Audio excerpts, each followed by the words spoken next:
여러분 반갑습니다. 지역자치연구소 최영성이고 오늘 그 최경석 교수님이 오징어 게임을 능력에서 연대로 보고 또 기독교 윤리적으로 봤는데 이거 한번 보도록 하겠습니다. 예,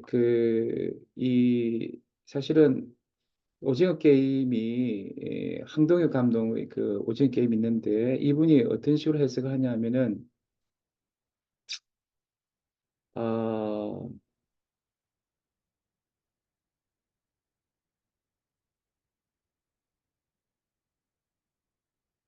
이 오징어 게임을 통해서 그가 이제 얘기하는 거는 이런 거죠.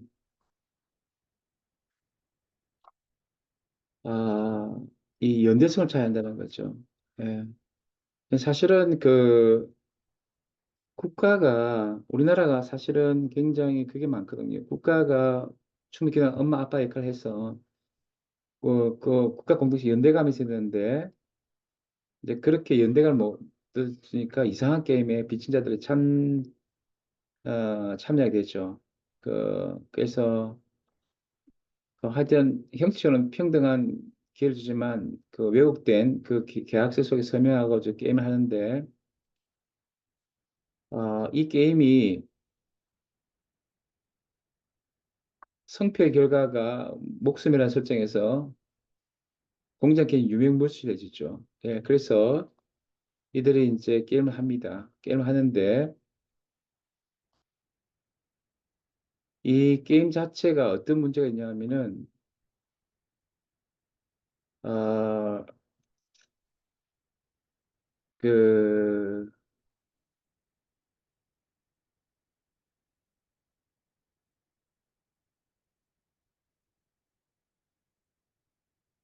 어무런 입장에서는 그 롤스 이런 데 있겠지만 뭐 오늘 자, 롤스는 이런 입장이죠. 능력주의에서 경계하죠. 차등 원칙에 따르면 애초부터 출발점이 그 유리한 곳의 사람들은 그것이 하나의 능력이기 때문에 능력을 개발하되 능력을 얻게 되면 이건 공동체 전체 공유되어야 한다. 이렇기 위해서는 사회 기본 구조가 변경돼야 한다. 왜냐하면 타고난 능력은 공동의 자산이기 때문에 이익이 생기면 함께 나는데 합의한 것이 됩니다. 타고난 능력에 비해 갈고 닦은 능력을 굴리는 능력도 가정과 사회적 영향을 보는 거죠. 노력하는 의지만 타고난 능력이기 때문에 있다는 것이죠. 즉 타고난 재능, 가정과 사회 환경 그리고 이런 노력이라는 것은 도덕 우연으로 하나의 이미지이기 때문에 배제한다는 거죠. 롤즈에 따르면 그 어떤 능력이라도 최소 수혜자들이 받을 이익에 대해서 이바지해야 한다는 거죠. 롤즈에서 정의는 사회계통을 이루어지는데 사회계약을 통해서 세운 정의의 원칙에 따라서 의무와 권리가 규정되고 그 규정에 맞는 것을 믿는 거죠. 윤리적으로 선한 능력은 차등 원칙에 따라서 최소 수혜자에게 최대 이익이 될 때만 가다. 근데 이런 이제 롤스의 그 차등 원칙, 그리고 공정 기획 원칙, 그래가지고 최소 수혜까지 이익을 주는 그런 원칙과 전혀 관계없는 오징어 게임 원칙이죠. 그리고 이제 그 다음에 이제 그 덕률리 공동체주의 맥킨타이어 등의 공동체 그 마이클 샌달의 공화주의 공동체주의 입장에서 봤을 때 마이클 샌델은 그 공정하다는 착각에서 능력주의 비판하죠. 우리 사회 번역은 공정하다고 착각하지만 능력주의 폭정이죠. 그만큼 능력주의가 지배하는 사회는 폭정이라는 거죠. 좋은 대학을 졸업하고 좋은 취직에 취직하는 것이 미덕을 탈선 능력이죠. 수학 능력 평가에서 높은 점수를 받는 것은 개인이 가진 능력에도 비례하지만 부모가 가진 재력과 비례한다는 거예요. 그래서 우리 나라에서는 이런 뭐 엄마 찬스, 아빠 찬스 용어로 사용되는데 이걸 마이클 샌들은 능력주의 폭정이라고 규정하죠. 능력을 넘어서 누구에나 노동할 수 있는 사회적 안전망을 만드는 것이 중요한데 공동체에 속한 사람들은 노동을 통해서 사회적으로 인정받아야 하며 노동의 존엄성에 회복시켜서 공동체를 이해할 수 있는 연대에서 다 차야 되는 거죠. 샌델에 따르면 능력에 따른 자유로운 시장 경제 정말 민주주의는 소비주의적 민주주의로서 독재 연대와 전혀 무관하게 소비자의 복제만 관심을 가지는 것이다. 그러나 민주주의는 사회 연대와 시민의식의 강화에 기여해야 한다는 거죠. 시민적 공동체를 추구한 민주주의 사회에서 사람들은 능력에 따른 상의 의견들 사이에 타협하고 더불어 살아가는 법을 만들 수 있죠. 이것이 우리 사회에 필요한 공동성을 기르는 방법이죠. 그래서 그 이제 이 교수님은 오징어 게임의 어떤 이런 게 아니고 우리가 어떤 그 아까 롤스나 마이클 샌달의 입장에서 우리가 좀 더 연대를 추구하는 그런 정의로 가야 되는 거야. 그래서 오이, 오징어 게임은 경제적 빈곤을 목숨으로 담보로 하는 참혹한 게임으로 참고자를 몰았는데 이거는 좀 안 된다. 현대 산업 구조에서 능력으로 표현될 수 있는 업적 중심 또는 성과 중심 노동이 장려되고 능력이라는 것이 인간 부합성에 대한 질문, 윤리적 특히 기독교 윤리적이 중요하죠. 어, 그래서 그 이 교수님은 뭐냐 하면 우리가 칭의를 통한 연대가 중요하다는 거예요. 그러니까 이 말은 뭐냐 하면은 우리는 하나 앞에서 다 죄인이라는 거예요. 우리가 그래서 어, 그 그리스도인들은 모두가 이 칭의거든요. 그러니까 개인의 능력에 따라 이익을 추구하는 것이 아니라 실제 자기를 낮춰 인간을 섬겨 이웃을 섬겨 예수 그리스도와 겨뤘던 그 길을 따라서 이웃의 관심과 연대해야 된다.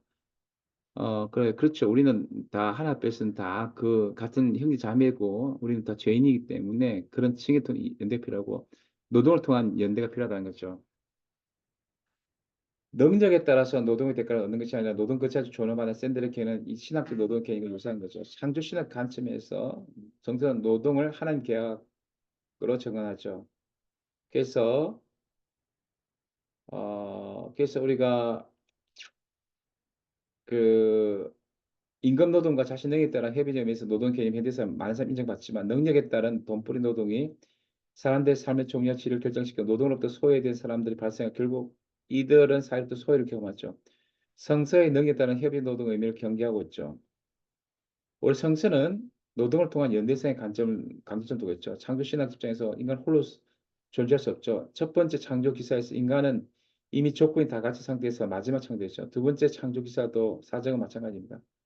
사람을 만드신 하나님 혼자 사는 게 좋지 않아서 돕는 배필을 지으셨죠. 첫 번째 창조 기사와 유사하게 돕는 배필은 더불어 사는 인간뿐만 아니라 하나님 창조하신 피조 세계죠. 노동을 통해서 살아야 하는 노동의 부정 입장과 노동을 통해서 삶을 유지하는 긍 입장 속에서 공동체 구성을 서로 돕는 배필적 연대하는 존재인 거죠. 노동하면서 협력한 공동체를 성서는 정하고 있습니다. 산업화 이전 가정 중심 공동체에서 산업 이후 노동사회 혹은 도는 배필로 연대하는 거죠. 노동을 연대해서 해석하는 루터에도 사실 마찬가지입니다. 노동은 봉사와 직접 연결됩니다. 세속에서 하나님이 부여한 개개인의 노동은 이웃에게 봉사할 즐거움으로 연결된 것이죠. 루터에 따르면 사람들은 하나님의 명령이 노동을 통해서 세속적 삶을 영위해야 합니다. 각 사람이 하나님 특별한 임무를 보였으며 그것이 바로 노동입니다. 노동은 업적이나 능력 또는 사회적 지위를 획득하는 게 아니라 하나님 인간에 부여한 이웃을 위한 봉사 또는 이웃에 대한 사랑의 계명에 순종하는 데 따른 것이죠. 노동은 이웃을 사랑하는 봉사라는 또 다른 측면을 가지고 있습니다. 즉 노동은 이웃과 연대하고 공동체 행복을 증식시키기 위한 봉사의 삶입니다. 그래서 이제 이 최경석 교수님 어떤 얘기를 하시냐면은 가정이 연대 표본이라는 것입니다. 오히려 연대보다는 더 강력한 사회 공동체가 바로 가정. 교회는 예수 그리스도를 주로 고백한 공동체고 그는 예수 그리스도를 통한 구원을 선포합니다. 또한 구원의 값비싼 은혜에 응답하는 책임으로 사랑을 주장합니다. 구원의 선포와 사랑 실천은 구별되어야 하지만 가려질 수 없다는 것이죠. 사랑의 실천은 교회가 세상을 향한 봉사임의 책임입니다. 교회는 하나님의 창조를 조성시키고 돌보는 위임을 받았습니다. 교회는 이 위임 속에서 사회가 변할 때 나타나는 정치의 사 조건들에 대해서 그것이 인간 부합적인 감시하는 임무를 가집니다. 이런 의미에서 교회는 인간의 존엄성이 유린다는 것에 예언자적 모습을 되어야 되며 경제적, 사회적 또는 정치적으로 소외당하는 사람들을 위한 타자를 위한 교회가 되어야 되겠죠. 교회는 사랑의 실천을 통해서 소외된 타자 앞으로 다가서 사회적 연대를 위한 행동을 모색해야 하는 것이죠. 자, 사람들이 가난에서 벗어난 방법은 개인 능력 국가의 지원이 있죠. 국민들이 가난으로부터 벗어나 국가는 정책을 제시하고 실행해야 합니다. 대한민국 헌법 34조 3항은 국가는 사회보장, 사회복지 정지에 노력할 의무를 진다 지명합니다. 사회보장과 사회복지를 정지하기 위해서 국가는 국민들이 노동할 수 있는 일자리를 창출하는 데 정책을 마련해야 합니다. 그러나 기본소를 통해서 국민들이 연대할 수 있는 정책도 마련해야 합니다.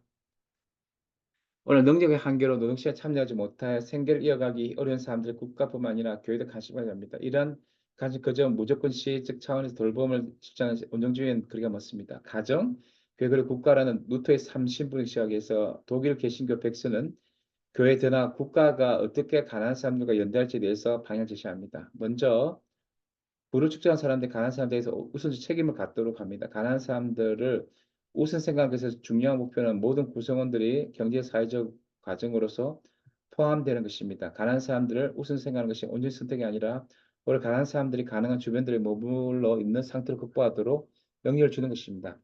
가난한 사람들을 단순히 물질적 가난을 보는 시각은 지양돼야 합니다.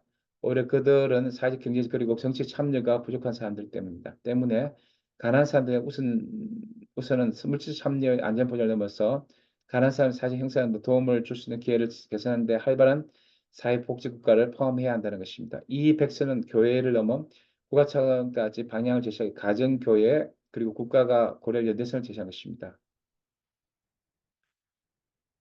그래서 이제 우리가 인간의 능력이 하나님 주신 은사죠. 능력이 있다는 것은 하나님 감사할 것이 있다는 의미고 이런 의미에서 능력은 우리를 판단하는 조건이 아니에요. 능력이 많은 사람 존엄하거나 하나님 축복을 가진 가득 받은 존재로 생각할 수 없다는 것이죠. 인간은 하나님 형상, 하나님 자녀 그리고 하나님 생명을 담대한 존재 그 자체 존엄한 것이죠. 신약 성서에서 달란트 비유에서 아시듯이 재능은 전적으로 주인이 준 것이죠. 잠시 주인이 맡긴 재능은 다시금 주인에 의해서 활용되어져 칭의론을 의할 때 인간의 어려움은 그가 가진 능력에 의해서 받은 것이 아닙니다. 어려움은 죄인인 인간의 오직 하나님의 전적 은혜에 의해서만 받은 것이며 믿음 받은 것입니다. 신학 입장에서 인간이 하나님 인간에 준 능력이 공동체 이바지할 수 있는 능력일 때 그리고 사회학자들의 삶에 활력을 줄 때 윤리적 의미를 가졌다는 것이 능력에 따른 사회가 지속되고 마치 그것이 진리인 양 포장될 때 오징어 게임에 일남 외쳤던 유명한 대처럼 이러다 우리 다 죽을 수 있다라고 말했죠. 오히려 서로가 서로에게 안보가 될 때 같이 살 수 있습니다. 능력의 후보의 말로 그를 마무리한다는 능력을 가진 사람들이 약자들의 삶 조건을 개선시키는지 그 특권층만을 선호하는지 반드시 물어야한다고 하는 거죠. 사실은 근데 지금 이런 거예요. 지금 우리나라 능력주의가 너무 이제 잘못되면서 기울이 운동장에서 먼저 이제 그 성적 독식을 이룬 사람들이 너무 특권층만을 옹호하는 그런 이제 사회 계약론을 계속 몰아가는 것이 오징어 게임에 나타난 거죠. 그래서 사실은 우리가 이런 사회 계약론을 바꿔야 생각합니다. 너무 능력적 왜곡되어 있고 사회 약자들 삶 조건을 개선하지 않고 그래서 우리가 새로운 사회 계약론 특히 직접민주 풀뿌리민주에서 사실 우리 거대 그 대의제 또는 뭐 기득권 카르텔 그 사람들이 만든 이런 사회 계약론을 바꾸어서 우리가 모두 함께 더불어 살 수 있는 그런 새로운 사회 계약론을 이제 만들어 가야 한다는 것을 오징어 게임 우리에게 만들어 말하는 것 같습니다. 네, 감사합니다. 이제 마치도록 하겠습니다. 네.